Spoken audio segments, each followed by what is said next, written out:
back to the BTS Happy Hour podcast. I'm your host, Andrea. With me today is Morgan. Hey, what's up? BTS announced that they have prepared an English single that's to be released on August 21st. They have set up a countdown, which is telling us, we didn't know exactly what the countdown was for. It had like 7 different things that it was counting down to. And so far we found out that the name of the song is Dynamite. And the other thing is that it provided a Spotify link. So it seems like they're working with Spotify on this for this English single. So that's going to come out on August 21st. And they announced that on a V Live. And they said that it's an English song and they received it as an English song and they didn't change anything. They just decided to keep it that way. And it's an upbeat song with positive energy. So it's pretty interesting that they decided to release that in August, and it's going to be ahead of their album that's going to come out. We don't know when, but possibly October is what some people are speculating. What do you think of the information we have so far? Like Dynamite, it kind of sounds a little retro to me, especially with the font of it. It looks a little bit 70s, and they said it's an upbeat song, so that makes me think of Ego for some reason. Well, I have no idea what the song is going to be like, and I'm sure it's a good song. I'm sure it's going to be a good song. What's interesting to me is that it's an English song, right? Mm-hmm. And the other thing that's interesting to me is that the article mentioned that they're going for radio play on this in the States. Yeah. Well, I mean, if you don't know, for those not in the know, radio play is basically a pay-for-play thing. Yeah, it's a corrupt system. Yeah, you get play. Well, I don't know if it's corrupt necessarily, but I mean, you get play if your record company pays the media companies to play your stuff. That's why, for those of you that still remember listening to the radio, remember how it was always the same 10 songs over and over again?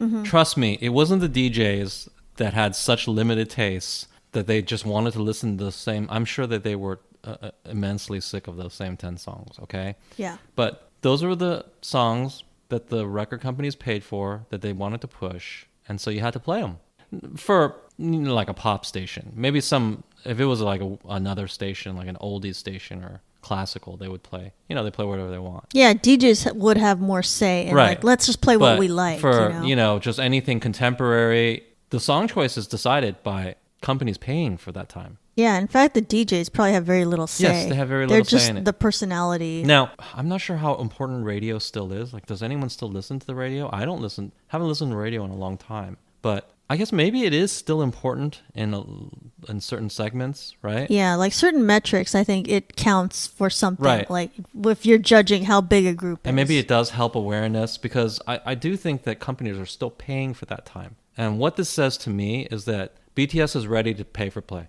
They're going to do it. They wouldn't make this all English song, make a big deal out of, DJs are talking about it. They wouldn't make this big deal out of it if they weren't going to make that push. A lot of people have noted before, they've said things like, well, I mean, BTS is the #1 act in the world. They have this many views on YouTube. They sell out concerts constantly. Why are they never played on the radio? It's because you have to pay for that time. And apparently Big Hit has just not bothered to do that before, right? Right. Well, it sounds like they're going to do it now. Whether that's important or needed, I don't know. I mean, it's not like they're not successful. They're clearly successful. And especially these days when the importance of radio, I have to imagine, is dwindling, and the importance of things like YouTube are on the rise. I'm sure YouTube and streaming services are even more important than radio now. But to reach those last little nooks and crannies of people who haven't been reached, the people who say, what's BTS? Those are probably, radio listeners. Yeah. Or something. If they were into music and they were watching YouTube a lot for their music, they wouldn't ask you that question. They would know. But, there's still a good segment of people in America who are radio listeners, let's just call them, right? Mm-hmm. I think that they're ready to branch out, pay for play, and reach those people too. I think that's what this is. Will it work or not? Yeah, it will probably work. I can't imagine that it won't work. They're just going to make a good song, like a pop song, and that's the other thing about pay for play. I mean, if the song is halfway decent and your company is paid for it to be played repeatedly, usually people tend to start liking it. There's been a lot of trashy songs in the past that got popular, and you probably wondered, why is this popular? And also, why are they playing on the radio constantly? Yeah. Well, it's because the record company paid to to have it played constantly. That's all there is to it. And so now BTS is in that game, which I think it's a good thing. This is the last thing to conquer, the just generic American awareness. The radio market. Right. The least aware people, the people who are not plugged into YouTube and Spotify and stuff, and they're willing to pay. I think I'm conflicted on this issue. I don't want to believe that they have, we're going to get with the system and do what everybody else does to get radio play. There's I don't nothing know. bad about this. I mean, I just don't want to believe it, but then maybe it's just that they've strengthened all the relationships they have with like the labels in the US and whoever you have to make connections with. Because sometimes it's not always the payola artists that are at the top. Like sometimes it's like things just go viral, things just are popular, and like radio has no choice but to play them. But the radio people haven't played BTS so far. Yeah, but maybe it's to the point where like they can't ignore BTS anymore, and it's just getting like ridiculous at this point. So maybe they're just like, well, we just have to do it, and because the label is doing all the legit things that they can do, that they're trying to get each station. Like I don't know. Apparently, there's some kind of system where each radio station reports to media base, so those are the ones that count for like top 40 rankings, and so that's what this one radio DJ JJ Ryan was saying, like big hit. They're really trying to make this a big thing now and trying to get it to play on every single top 40 station, and I guess that's really difficult to do. And that's code for we paid for it to be played. Yes. How would he know? I mean, if you're under the impression right now, still, if you're so naive that you just think, oh, they just play whatever they think is popular or what people think is popular, then how would he know about this song that has not even been released yet, that it's going to get major play? Maybe it's not about the money. It's just like Big Hit is like strong arming people. Maybe they're just like more powerful now. It's like, play our stuff. I don't think they can strong arm people. I don't think they're at that point. They cannot strong arm American media companies because they've been ignored up to this point. I mean, these American media companies can still ignore them. But if you're willing to pay, hey, your money's good. It's just as green, correct? I think they just have not been willing to play that game before. Maybe because it feels weird for Koreans. Like they're not used to this sort of payola system. Right. Or they didn't think it was necessary because they said, well, we're going to leverage YouTube and other stuff, and that's definitely work. But now maybe they have the funds to just do this too. Maybe they don't think it's a big deal. Like, it's like, that's how it works. Okay, well, maybe. Well, I think they always knew how it worked. They're not dumb. I think, but if I'm talking about like if I'm a person in 2020, it's like I would think, well, radio is irrelevant now. Who cares? Like, look at Spotify, look at all these other YouTube and other outlets. That's but maybe what I would think personally. But maybe they I mean, there's always. It's time. There's people who are just. I mean, the radio stations exist. Somebody's listening to radio, and by somebody I mean a decent percentage of people. Still, for those people, BTS is still a very strange thing. But once they do this, hey, basically you could say, hey, it's reached everybody. It's reached everybody. It's just a monetary investment is all it is. I could see Big Hit rationalizing it. They're just like, well, this is just money. This is just part of our marketing budget. It's not like unethical or whatever. It's just like, this is how, what are you talking about? How things Nobody are thinks done. Nobody thinks it's unethical. Nobody thinks it's all the companies just know how it works, and they either pay it or they don't. I don't think any of them think that it's unethical. They just chose not to pay it for whatever reason up until this point. Well, I just think in an ideal world, it would be like the songs that fans like, that America likes, are what gets played the most, But I guess it just never worked that way. And never worked that way. But in 2020, you really can't complain because you have that ability. You can play on demand any song you want. That's true. I don't feel bad for the consumer. The consumer can play anything they want on YouTube. At or least Spotify. At least it's not like the 60s and like, radio's the only place where you could. Imagine the 60s where you'd have to hear the same 10 songs over and over again. Yeah, and there's only and one. The choice is made for you. The gatekeepers are there, and like that's it. You do it or you don't do it. Right, and the gatekeepers, they took money to decide. That's a bad. Yes, I in that system I could see, but in this day and age, I don't feel bad for the consumer. You have plenty of choice. But I am glad that they're doing this because it shows that they're ready to take that next step. They are reaching the last vestige of people who are, they don't know, what's this BTS, right? But hey, those people exist. Yeah. I think my mom still listens to the radio, so hey, they exist. She's likely totally ignorant of BTS. But after this single plays on the radio, she will not be. Yes, she's going to hear Dynamite and Right. be like, Exactly. she's going to join ARMY right after that. No, she won't. But she will know about them and she will potentially enjoy the song. So I am glad that they're taking this step. And it just took a little or a lot of money. I have no idea what it costs. It takes money. Yeah. We know that. But they've got plenty of money. There's at least one radio DJ who's not totally on board with BTS and this whole radio push. There's a guy named Mike Adams, and his Twitter is like Mike Adam on air. And his tweet was, I don't not like BTS. I don't like how a chunk of their fans act on Twitter, which unfortunately is why I don't really tweet about them. If anything you say is misinterpreted by that fandom, they blindly berate you in a relentless, toxic way. No thanks. And I don't know what he was responding to because he was quoting a tweet, but that was deleted, so I don't know what that was about. But it sounds like... So you don't know the context of it? No. But probably it was someone who was like, why don't you play more BTS on the radio? And right, because I wasn't paid to. Yeah. But he can't say that. Can't say that. But so he has to say, like, you know what? ARMY is toxic and they will spam me with fan cams and all this stuff. Right. So I'm sure that's true, but I doubt it bothers him that much. It's just, fans of everybody else is, criticizing him too. But yeah, this is what this one DJ and probably others were saying. Like, they're afraid of the group. Yeah. They're afraid of ARMY coming down on them if they say something wrong. Yeah, and it's like, oh, why are you guys not playing BTS on the radio? And it's like, their hands are tied. They're just DJs. And like, they're probably frustrated because it's like, look, I there's nothing I can do, whatever. But you can't say that because you have to act like... You have to admit that payola exists. Yeah.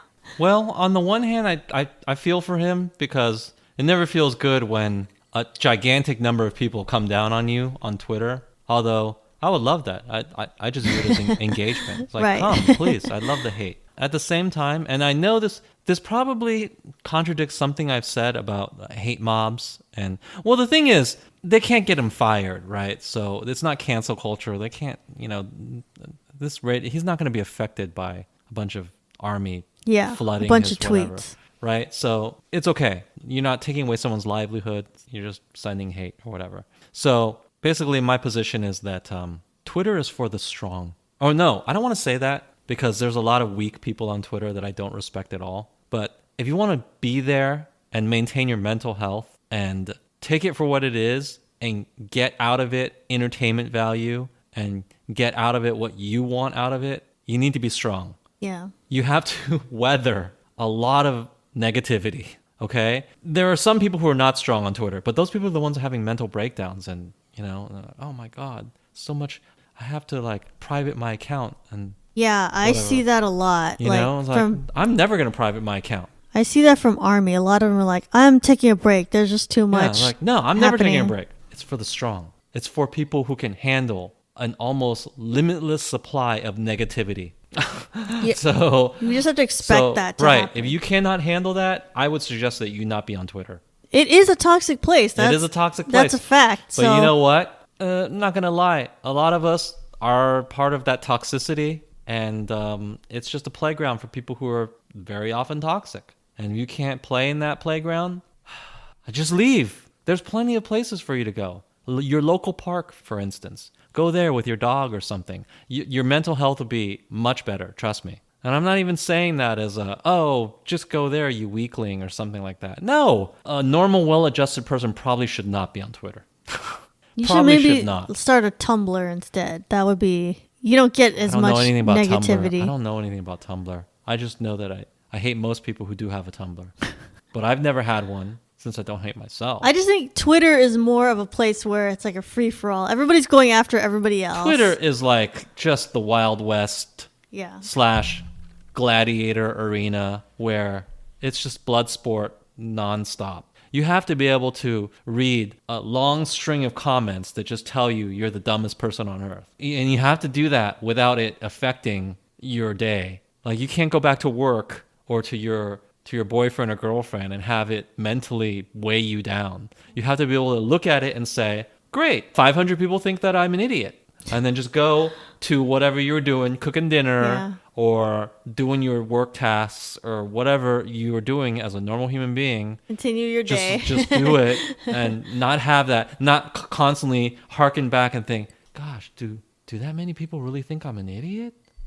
Maybe was I wrong in that thing? No, they're wrong. But then so many people said I was an idiot, and I was so ratioed on that comment. You can't be thinking stuff like that. Yeah. You have to have supreme confidence in either A, your point of view and that you're just right in everything, which that's also an unhealthy thing. You should probably not just think you're right in everything, but it's a good buffer against being injured by Twitter, right? Or B, just understand that some people will just think I'm an idiot and just let it slide off your back because, I don't know, that's just a thing. So the way I deal with it personally is I just sort of view all my online interactions as if I'm in a video game or I'm in a simulation or whatever. And all the people I talk to, they're just computer generated things. Yeah. And so it doesn't really hurt me. I don't think that, there's a person out there who really genuinely thinks I'm an idiot. Yeah. You have to not take it to heart. And oh wow, now there's 500 of them. And if you let it get to that point,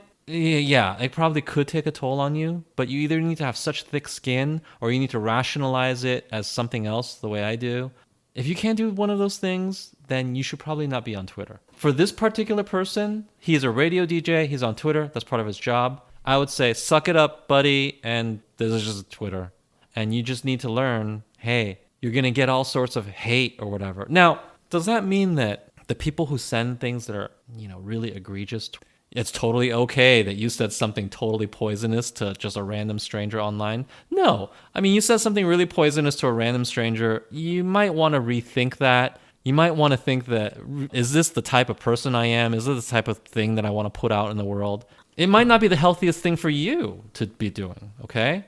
I do think he made a mistake tweeting this and calling out ARMY. He's like, you can't do that. That's just going to make everybody more mad. True, that's going to get him more. All you had to do was just ignore people, Right. That's all you had to do. And now I know from looking through my feed that it's like a lot of people decided to block this guy. So now, like, whatever you were going to tweet about BTS is not getting to a lot of people. So I don't think that was a good move. Right. Like, you can't just criticize ARMY just like a blanket statement like that. That's not going to go over very well. Especially if you're saying this fandom, they're going to berate you. It's like, well, don't say that because then... Because now they are. Yeah. Then it's like a self-fulfilling prophecy. And you know what? You totally deserve it. In my mind, you deserve it. I mean, I would think like a radio DJ, you'd be more hardened against whatever negative comments by now. It's like, it's just people on Twitter. It's like, who cares?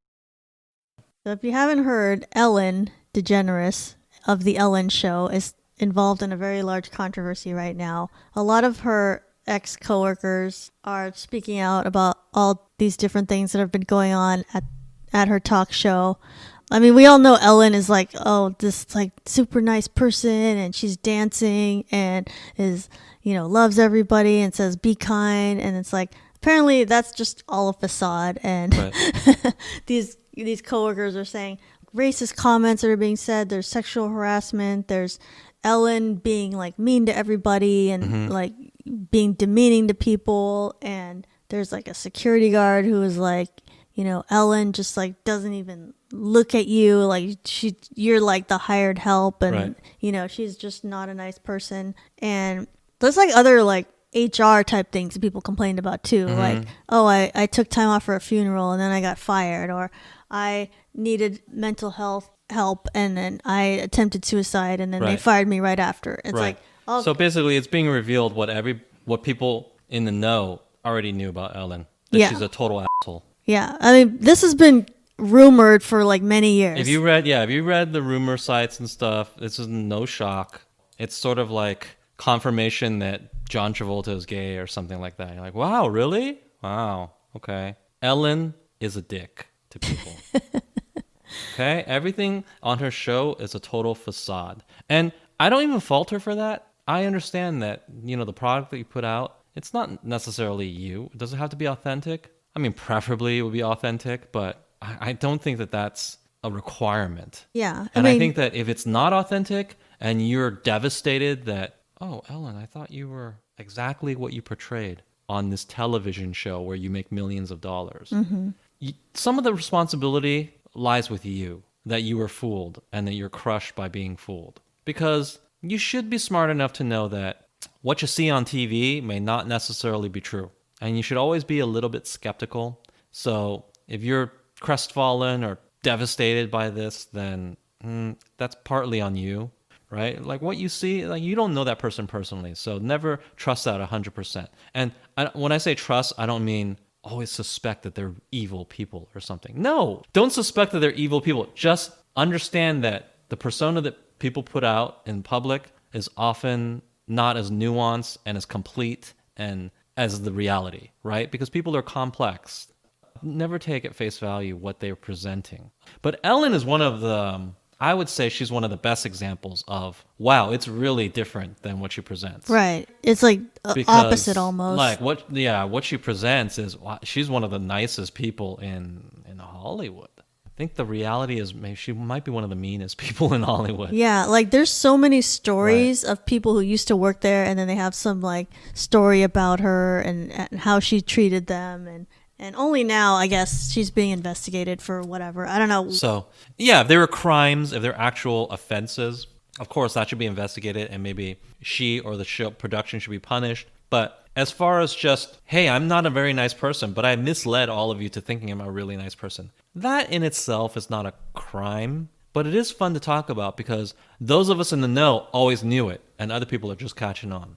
Yeah. But at the same time, I'm not saying that's a crime. She should be canceled. Hey, you should have realized that whatever persona that was presented to you was a persona. That's it. Some of the allegations are pretty serious, like sexual harassment and things like that. So, yeah, the people should be punished for that if those things turn out to be true. But just the fact that she is I'm pretty sure it is a fact. The fact that she is a major jerk, but she presented herself as one of the nicest people in the world. It's funny. I don't think she should lose her job or anything over it. I'm glad that other people are waking up to it because I don't like her and she's a phony to me, right? Yeah. But hey, lots of people make money selling themselves as phonies, and you know who that's on? That's on the people who buy that story. That's not on her. To her credit though, I have to admit, if you just watch her show, it's very believable. You have to, read blind items and things like that to really know about what's really going on with them. So I don't blame you if you just sort of watch her show and didn't interact that much and you thought that, oh, Ellen is Ellen. She's so nice.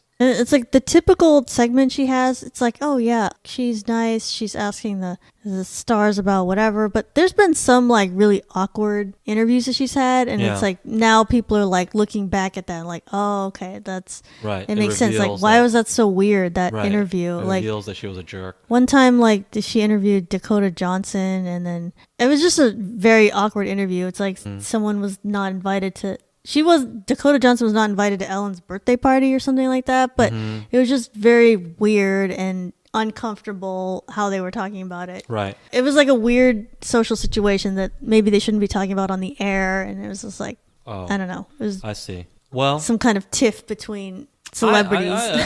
I can relate. The only thing I'll buy into is she's a mean person. Yeah, I think that can be established. But anything more than that's consigned to conspiracy theory land, okay? But I can relate to the whole trying to act friendly with the person, but then having an awkward conversation that it's filled with like double entendres where, are you guys throwing shade at each other, or are you just having a polite conversation? We cannot tell. Right. It's like we're getting uncomfortable hearing this. I'll be talking to a friend and I'll say things like, hey, I saw you were at the birthday party on Facebook and looks so fun. I mean, happy birthday to so-and-so. I was like, oh, yeah. I was like, oh, yeah, I didn't get an invite or anything like that. And then, the implication is that, why the f*** did you not invite me? Is something up? Right. Do you feel some kind of way? Usually I get invited to these sorts of things. What's going on? And then they'll say something as benign and fake and like, oh, yeah, I mean, it would... It was like a small gathering. It was a small gathering. That's usually what people say, right? It was a small gathering, and the restaurant only took X number of reservations. Like, well, even if they took X number of reservations, why did I not make the cut, bitch? You don't say that, but you just say, oh, yeah. But that's the implication. But you say something that just skirts the line very, very delicately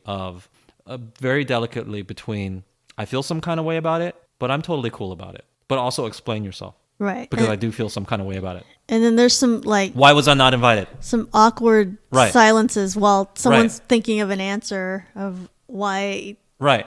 They're like, well, we know you didn't like elephants, and there was an elephant there or whatever. And it's like, well, I do like elephants. You're thinking of someone else. Oh. And then there was an awkward silence or something like that. Right? Because you totally just made that up on the spot, and I'm saying it out loud. Right. So now you have to, I'm forcing you to defend the lack of my invite again. You can tell that I've had personal experience with this sort of thing. Okay? Yeah, it's happened to me. I'm not afraid to admit it. And then you What's see up, some man? pictures after the Yeah, fact, and like then we on see Facebook. Them, yeah, and then we see them later, and It's like, and wait, then what happened? You want to call them out on it, but you don't want to just come at them and say, "Where's my invite? I'm very hurt. I thought we were friends." Because then you look like a drama queen, and you can't control your emotions, and you care way too much about this. It's just nothing to the other person, perhaps. So you do not want to put yourself in that situation. So you want to mention it, but in a way that suggests that, oh, it's not that big of a deal to me, but I do want to mention it. I want to get to the bottom of this. Yeah, I do want to bring this to your attention that I know that you guys got together and I saw, but it's not that big of a deal. But still explain it to me. Mm-hmm. Okay? I did see the one with Dakota Johnson. And I recognize it. It was one of those exchanges. It was like, what is this about? Why is this so weird? Yeah. And what's And I'm this like, really about? Well, I'm here. You have my number. Yeah, I do. Okay. Right? It's one of those exchanges. And so I just thought it was interesting because this year, BTS had a comeback, Map of the Soul 7, and they didn't do Ellen's show this time. In fact, they haven't been to her show since May 2018. Are you theorizing because they had a bad experience with her?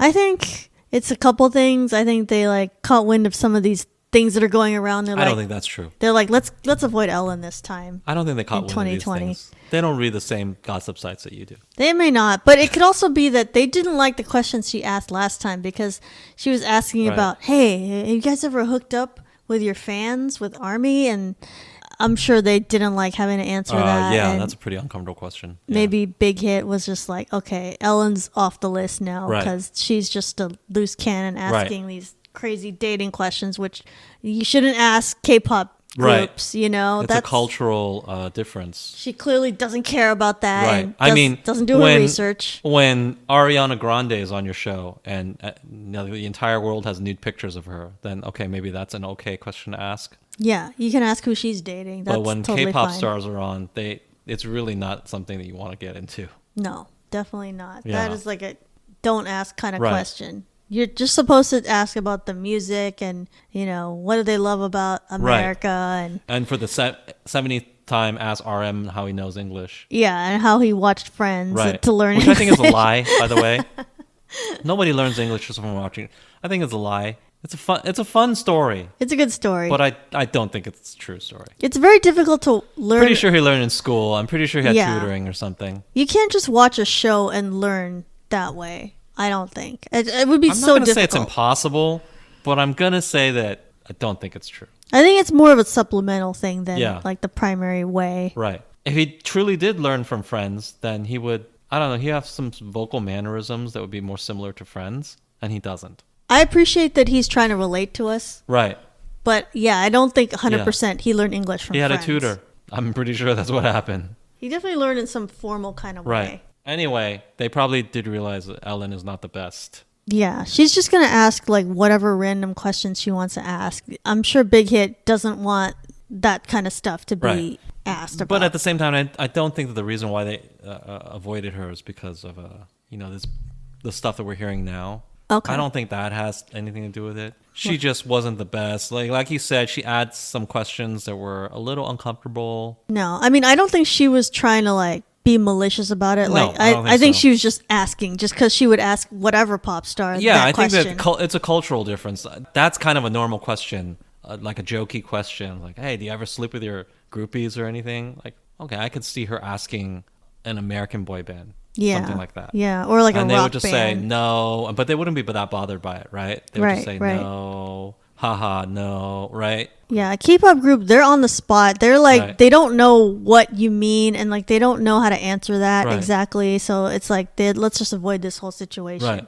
Ellen is a show, just like any fictional show. It's that's just a show and that's just a person on TV. Right. I'm happy that people have their illusions dashed and their kind of reality is coming up against them right now. But I don't want her to lose her job because obviously she does a good job. She makes a good show. People enjoy it.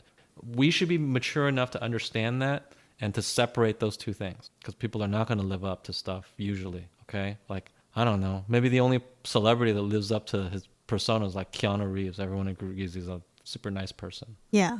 Or Mr. Rogers. Everyone thinks he's still a good guy. And even those people, behind the scenes, you don't know them.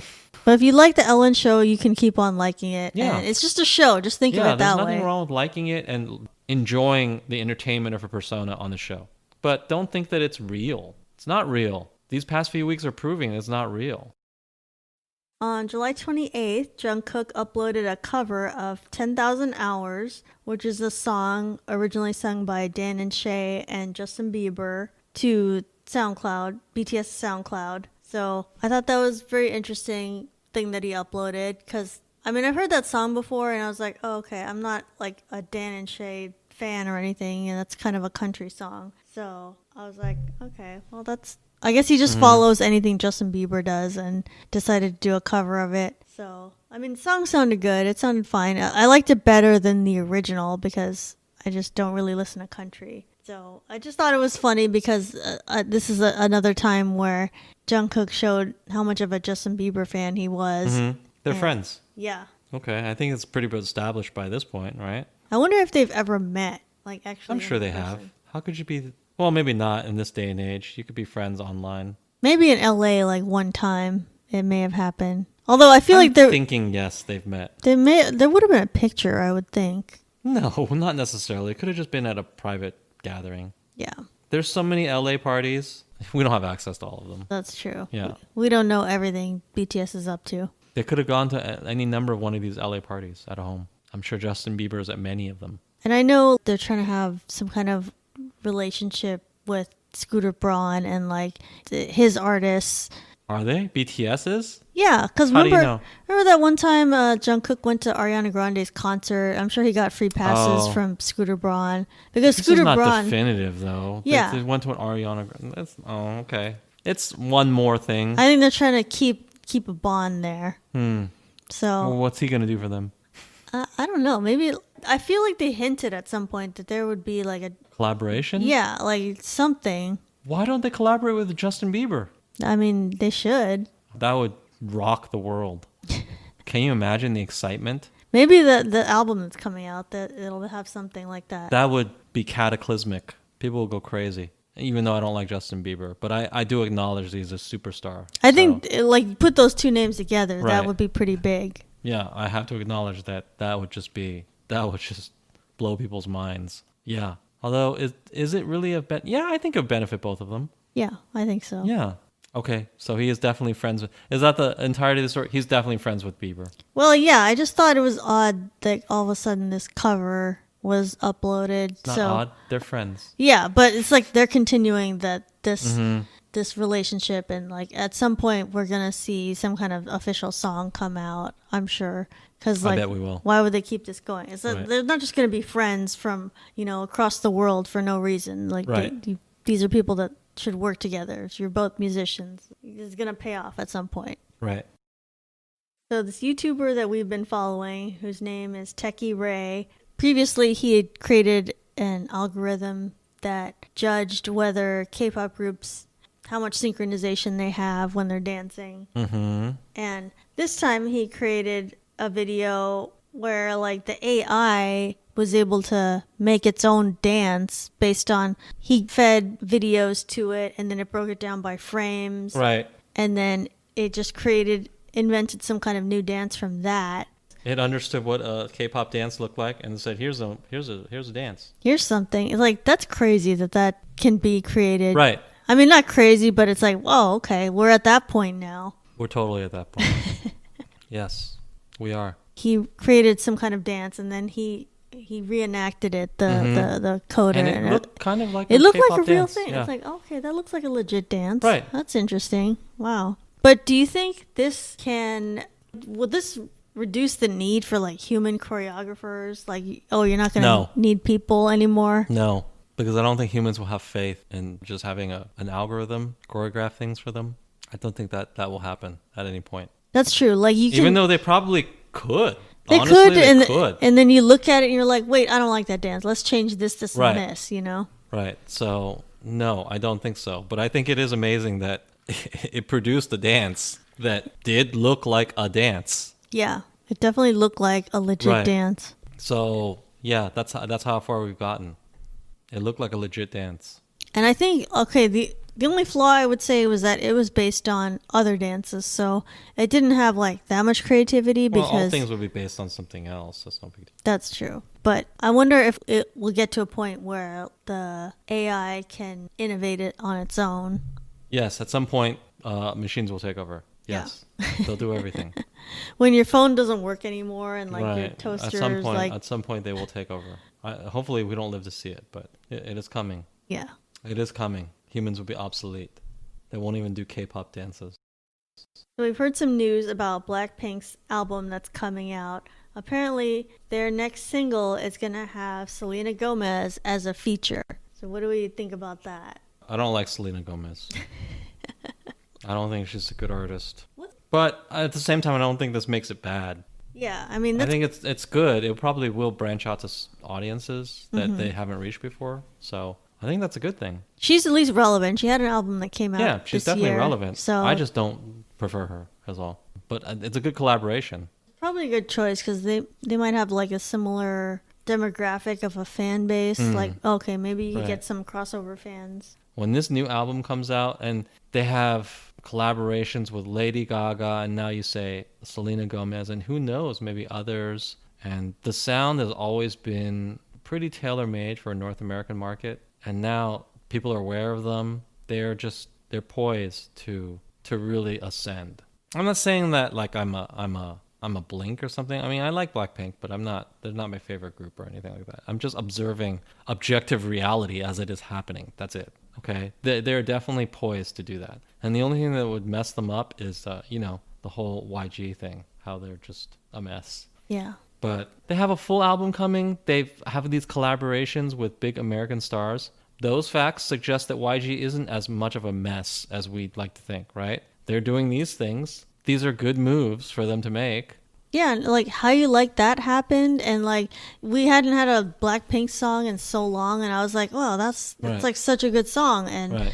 you, Well, not everybody agrees with that, but okay. yeah, well, I loved it, but yeah, you almost like didn't expect it Right. because it's like, well, it's been so long since we had something from Blackpink, and like that turned out well in my opinion. So this album might turn out well too, and it sounds like they have a lot of things in place that are gonna help it succeed. Yeah, that's perfect.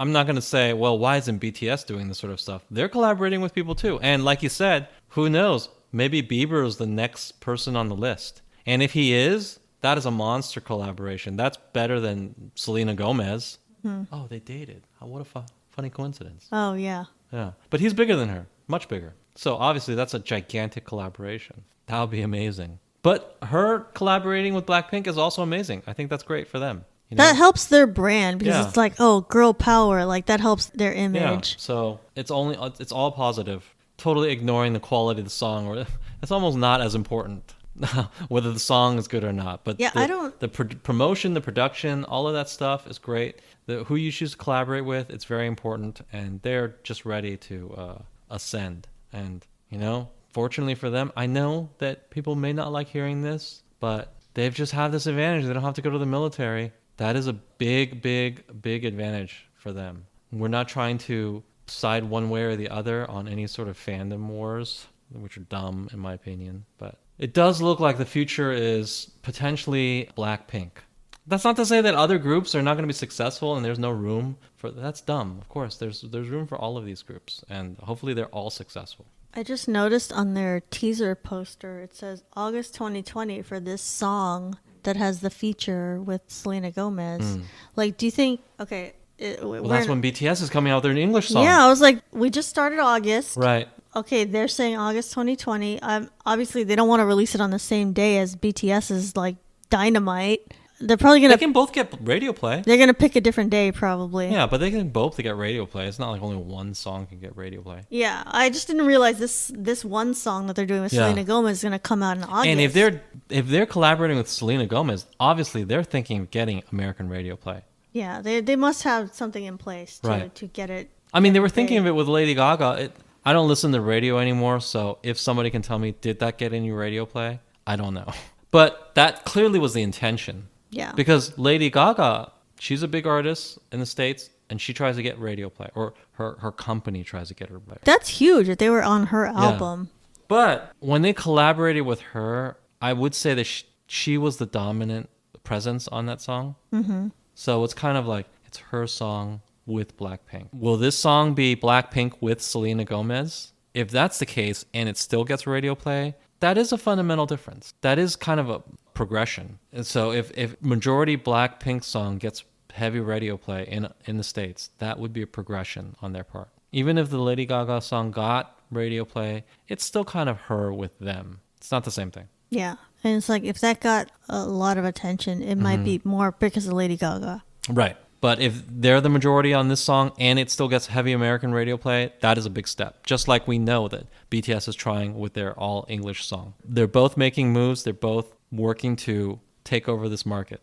Mm-hmm. And I think they will. The quality of American music, it's just not in a good state. I mean, maybe there's good music that's being put out by some artists, but then there's something else about the artists, like as far as the way they present themselves, that is lackluster, you know? Yeah. They don't have the whole package, let's put it that way. Whereas groups like BTS and Blackpink, they just bring you the whole package. Everything that you'd want.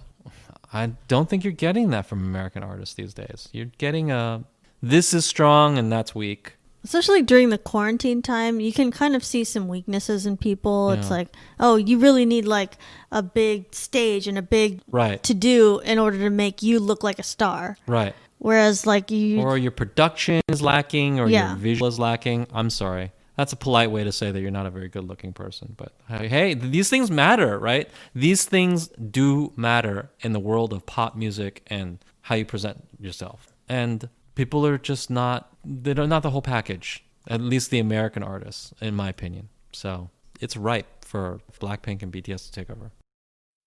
So MTV came out with their nominations for the VMAs, the Video Music Awards. And just a disclaimer, like, we don't think they're important or relevant as far as like, oh, here's what's important in music. Because MTV has stopped being like about music a long time ago. Yeah, I don't watch MTV. No, like to me, MTV is about reality shows now. It's about watching The Challenge or watching like They don't even do their reality shows anymore. What do they even do? I don't know. I don't know. 23 hours of ridiculousness. Apparently it's on all the time. What is that show? I've never even heard of it. I'm not sure exactly, but it's like, it's annoying. What is the concept? I've literally never heard of it. I'll be honest with you. Who is on it? What does it do? What does it show? Ridiculousness? No, but I once saw well, I don't even have cable anymore. I just watch internet. I saw like on Twitter someone posted like, here's the schedule of MTV, and it was like mostly that. What is that show even? Rob Dyrdek. Oh no, I already know it's stupid. I know that guy, he's dumb. Whatever he's all about, it's that kind of a thing. Is it like people falling off bikes or something? Well, he's the host of it. Pranks? What the hell is it even? Okay, I don't need to know more. It's trash. Anyway, MTV is long past the point of being relevant. So keep that in mind. Okay, it says it's about the most hysterical and absurd viral videos out there. It's like, well, I don't want to see that. Wow, for real? They are just stealing stuff from the internet. Yeah. Oh, well, I can go to Twitter and I can go to or TikTok or whatever. There's plenty of YouTube channels that do the exact same thing. YouTube. Yeah. Okay, so it's basically a YouTube channel. They're just consolidating what's out there that's viral. For the people who don't watch YouTube, which in that age demographic is nobody. Who would watch MTV but not YouTube? Yeah. That doesn't even make sense. Anyway. That's mostly what's on MTV right now. Okay. Not music videos. It's been 25 years since they've had music. What are you talking about? I only see music videos on YouTube now. Yeah. I don't go to MTV. Watches MTV. They used to have reality shows that I watch, but apparently they don't even have those anymore. So anyway, continue. Let's talk about the nominations and whatever injustices happening with their nominations. Okay? Yeah, so they've released their nominations, and BTS got nominated for 3 categories. They were nominated for Best Pop, Best Choreo, and Best K-Pop. Best Pop? Yeah. Well, that's good. Okay. That's good at least. They got Yeah. into one of the other categories that Right. aren't K-pop. And it was all for On, so that's good. Like, that's a good song. That's their biggest video. Has to be a video though. It's an MTV Video Award. Yeah. Video Music Awards. Mm-hmm. But it was not nominated for any of the bigger categories Right. like Song of the Year, Artist of Right. the Year, or Album of the Year. That's So correct. I kind of feel like they just nominated BTS because they're a big act and not because they actually think they might want to give them the award. Right. But I mean, we know MTV is not one of the like legit award shows anyway. No, just like we were talking about payola and how people pay to have songs played on the radio. These other award shows that are not the Grammys, and maybe even the Grammys at this point, I don't know, okay? It's pay to play. It is what relationships do your record company have with MTV? Yeah. Right? Who knows, these working relationships. And Big Hit is just outside of those things. Yeah. They are an outsider. I know some people have said something like, "Oh, it's xenophobia or something." No, I don't think it's xenophobia. It's not that. Well, it is in that people from outside the country tend not to be in this circle of industry, right? Yeah, I don't think it's racism either. No, and it's definitely not racism. They have, they nominate plenty of ethnic minorities. What that's definitely not that. It is just this industry is people know each other. They protect each other. They have working relationships with each other. And if you're on the outside of that, you're on the outside of it. There is no benefit in their mind. They're protective of that, right? Mm-hmm. And Big Hit is just not in that circle. I'm sure if Big Hit like threw a bunch of money at MTV, That would change. Yes, they'd see a lot more nominations. exactly. But they're just not part of this system, and they don't see the value in throwing the money to be part of the system. Yeah, because like you're just MTV. It's like, okay, Yeah. who are you? Well, who are you? We get more views on YouTube than you've had in a month. Mm-hmm. So why do we need to cater to that? Why do we have to spend extra money to get this MTV award? Will getting this MTV award mean anything to us? No, it will not mean anything to BTS. So they're right to not engage in that. But at the same time, for fans, you shouldn't be offended. This is just like sort of an antiquated club of industry people, and they just sort of hand awards to each other, and you have to be in the club. It used to be that if you weren't in that club, if you weren't in that industry, you didn't know the people, you wouldn't be successful. But this is 2020, where there's YouTube, where there's Spotify. BTS and other K-pop groups have proven that you don't need any of those old industry apparatus to be successful, right? Yeah. They're plenty successful without them. You can be a grassroots hit. Yes, absolutely. Even though it makes no sense on the surface because people look at it and say, well, BTS is the biggest act in the world at this point. Yeah, and they have such great videos. Like K-pop has some of the best videos now. But they're not part of that system. So they will not get nominated in those things. And the best you can hope for is what happened. They created a K-pop group, right? Yeah, they created a new category last year, which was Right. kind of controversial, but I was like, oh, I'm fine with it. Like, they have like best Latin, best alternative, best Right. rock. So I think that's fine. You create a different genre category. So if you're upset about it, the best way for you to not be upset is just to understand that this is just it's an industry thing. If your group doesn't win and you feel that strongly that, but they deserve to win. It's not about deserve. It's just five record companies threw a party and they invited so-and-so. And they didn't invite BTS. They didn't invite Big Hit. But that's natural because they're a Korean record company. And then maybe they realize, oh, wait, these people are really popular. Maybe we should invite them to the party in some way. And then so they created a K-pop category. They're not going to be in the inner circle of that party because Yeah. it's still their party. Still the in crowd. It's not about merit. MTV wants to give awards to people who will actually show up. And it's like pretty unlikely that BTS is going to go to this award show. Now, I don't know if it's in New York or LA this time or whatever, but most likely they're not going to go to this because they're busy. But if they did go, they would get at least one award, Yeah. I think. I do think that they're wrong. They're sort of shooting themselves in the foot because they would have a more popular show if they made BTS more central to it, right? The business relationship that MTV has, these individuals know each other. They do business with each other for many years. When they say something like, well, my artist this year is Billie Eilish, she's going to get a nomination, right? People at MTV, they're going to say, of course, yeah, yes. Is that your artist this year? Yes, it's Billie Eilish. Done. She's got a nomination. That's how it works. It's not somebody behind the scenes tallying YouTube views and getting a panel of film students to like rate the video and say, which video was the best, guys? No, it has nothing to do with that. It has to do with these behind the scenes relationships. But the good news is, it doesn't matter. They've created the most popular group in the world without cultivating or having any of those relationships with American music companies and industry people, right? But they're still going to be frozen out of some of these awards. And you know what? Who cares? Be honest. Do you even really watch it? I mean, just take BTS out of the equation right now. Do you even really watch the MTV Music Video Awards? Do you even really care? If you say, yeah, I care, then name the past 5 winners of Best Music Video of the Year to me right now. You can't. You know why? Because you probably don't care. You probably don't care at all. So it's no big deal. It may feel like a slight, but it's just an industry thing. What do you think of the chances of BTS winning one of these categories? Oh, they're definitely going to win one of those categories because they know that BTS is the most popular, so of course they're going to give them one of those awards. Like we can't not give right. them They're going to win all the categories they're in. Is my guess, right? I don't know about Best Pop though. They might just give that. I don't know about that. Yeah. Best Pop. Best K-pop. I actually think it should be Red Velvet. Psycho is a good song.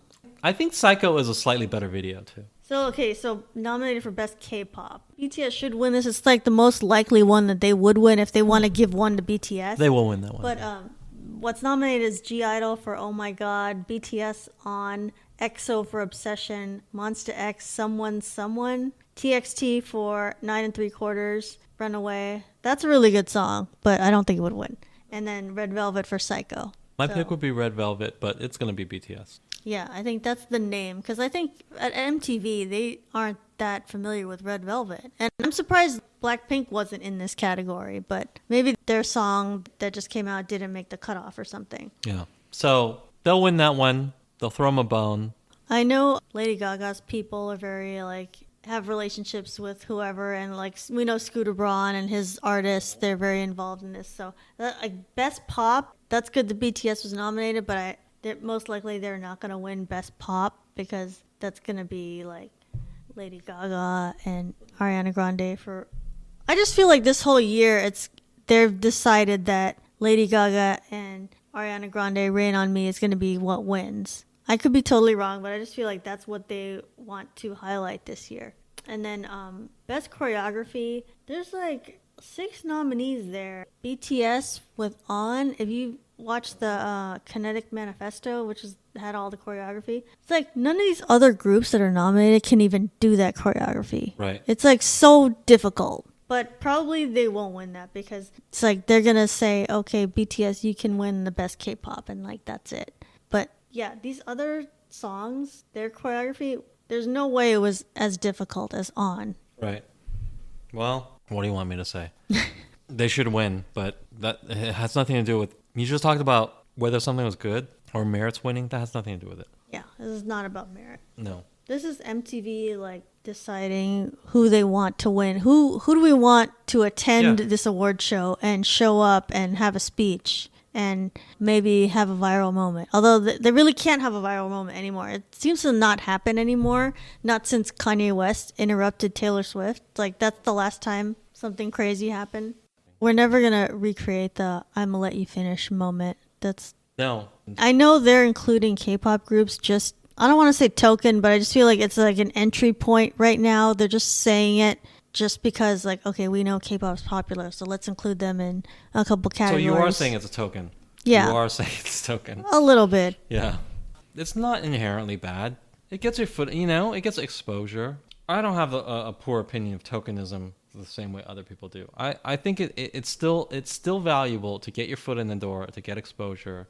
If you're confident in the quality of product being put out by K-pop artists, which I'm confident in, I think they're putting out better product overall than American artists. So token or not, if people get exposed to that stuff, it's a short trip for them to become fans because they'll see it and you can't argue with the quality. They'll enjoy it. They'll find something to love about it and they'll be fans. And that all started from so-and-so creating a token category. Yeah, I don't think it's a bad thing that they created the K-pop category. I just think at first you're going to think of all K-pop as going in the K-pop category. Yeah. But really a lot of the songs are, some of them are rap, some are hip-hop, some Sure. are pop. Right. And they can be nominated in these other categories. They but could. not this year, I'm sure. But like in the future. You know what? Yeah, maybe in the future. But again, there is nothing inherently important about winning the actual award. Yeah. Whether a K-pop group wins the best album of the year, best video of the year in this case, award, really doesn't mean anything. The most important thing that you can get from a show like this is to get exposure to people, and more people can be exposed and they can say, wow, what's this K-pop thing? I like this stuff, but I wasn't aware of it before. It doesn't have to be video of the year. It just has to be part of the show. And if they have K-pop artists come and perform, can you imagine? Because we know for a fact that the level of a K-pop performance it's just at a different level than an average American artist. Yeah. If they're brought to show what they can do on the live stage, it speaks for itself. And this is the way I was when I first saw a decent number of K-pop artists perform. Just surprised by the level of quality, the dancing.